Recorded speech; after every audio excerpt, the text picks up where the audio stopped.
Welcome everybody to Let's Play Star Fox Assault, an interesting collaboration between Nintendo and Namco. So, what's going to happen in this LP before I actually begin it, is for this whole LP I'm going to be playing this game under dual stick options. What this does, it makes the game play like Halo. The single stick option is still available to me, but I just prefer the dual stick because it actually makes the game easier. Except on the R-Wing missions, which it doesn't really matter, but otherwise on the foot missions, which I'll be getting upon later on, will make them a lot easier. So we're going to go play the first mission, known as A New Enemy. This mission is basically your intro.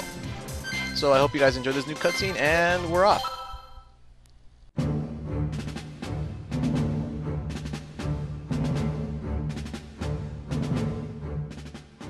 Remnants of Andross's butchers. You've kept us busy, but now your end is at hand.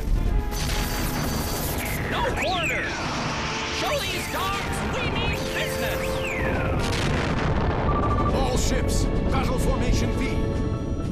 Break through the center. The Cornerian fleet has broken through our front lines. They're everywhere. Think you're tough, eh? In that case, it's secret weapon time! Stealth Squadron, open fire!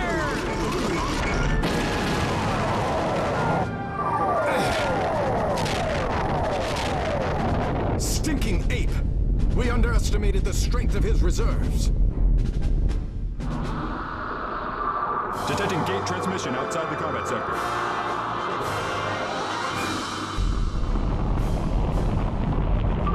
Great Fox?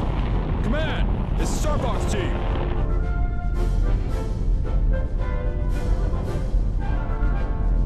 Team Star Fox, ready for duty.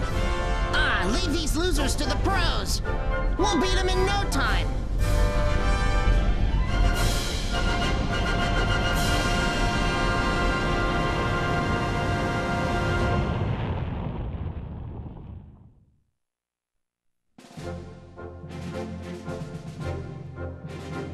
Well, Hux, looks like we're not too late. Yep, of course, General. It's just so crazy. I can't believe Andross had so darn many troops left behind. They're almost all common scum, in it for the money. They're quite dedicated for a bunch of hired guns. The leader of this rebellion is none other than Oidkani. Okay, I see now. So we're here because... We're here because we gotta put this creep on ice. Yes, you must take him down.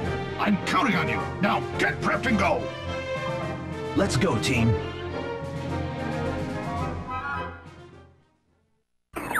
Good luck.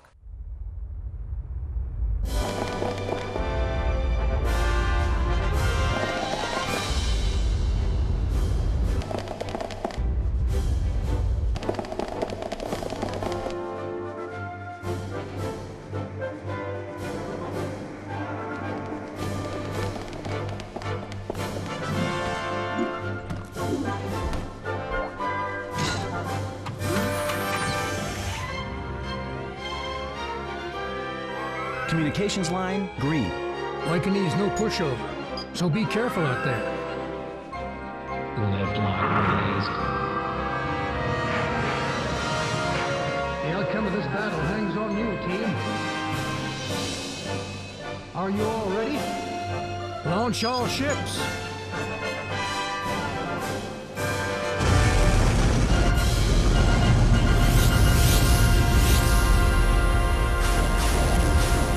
And it begins once more. Hey everybody, this is Ramita 421 and welcome to Star Fox Assault. All ships, avoid the Armada's fire. Aim for Oikonee's flagship. Here we go! Hey, Slippy, don't get cocky. Slippy, you've already got bogeys on your tail. Uh-oh, I'm in trouble. Thanks, Fox. I thought it was a goner. You haven't changed a bit, convoy. Corneria Army now commencing third volley of cannon fire. Andross's ships are being destroyed one after the other. We can't give up now. Andross's fleet is dead ahead. They're everywhere. Okay, Falco and Slippy, take the left side. Crystal and Fox, hit the right. Everyone strike, now! All right! Hit them hard and don't hold them! So I guess we can get this commentary on the go. Okay, this is Star Fox Assault. This is basically a Star Fox 64 incarnate. It's a shoot 'em up. You have charge lasers and the bombs. And you also have the little reticle right there that helps you aim.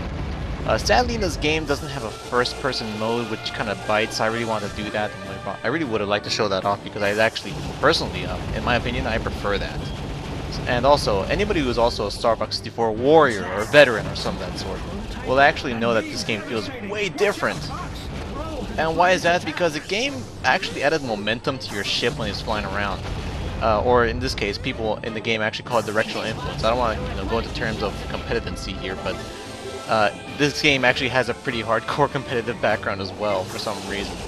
Either way though, the term is called directional influence again, and this actually causes your R-Wing to like kind of move afterward, and you have to kind of counter steer like if you were driving some kind of car. And a lot of people don't like that. People don't like this game is just more slippery compared to the Star Fox 64 version. And also you have your gold rings, your silver rings, and you even have your star rings, although the gold rings don't expand your life. A lot of the stuff that has been ignored in Star Fox Adventures will remain ignored in here. So don't expect too much from this game. Also, a funny thing to note is this game in playability is pretty short compared to Star Fox 64 because this game doesn't have branching paths or any of that stuff. It only has just one linear campaign, and that's it. I mean, I really missed that world map. I really would have liked that if they just brought it back, but in this game, no, it's pretty much absent. Thankfully, though, it has been remedied in Star Fox Command, so, you know, I would probably suggest buying that game over this one. But if you want to buy this game for multiplayer, then oh yeah, totally, it's pretty fun. Otherwise, though, right there in the background you see is Fortuna. And the flagship that's right in front, that's Oinkin's flagship, so, I mean, just go after this guy and he's going to run away. But one funny thing though is Fortuna has never actually made an appearance in Star Fox 64. What people might think, oh, Fortuna, that's Snowplace. No, that was actually Fachina, but due to a mistranslation error, Star Fox 64 never actually had a Fortuna. I'll go into the description later on with this planet, or even after this video.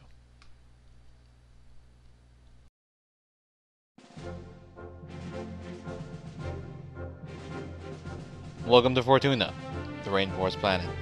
Not much is known about the planet as it did not appear in many games. The last time it has appeared in an actual game was the original Star Fox for the SNES. The surface of the planet consists of a lush green environment with lakes and rivers.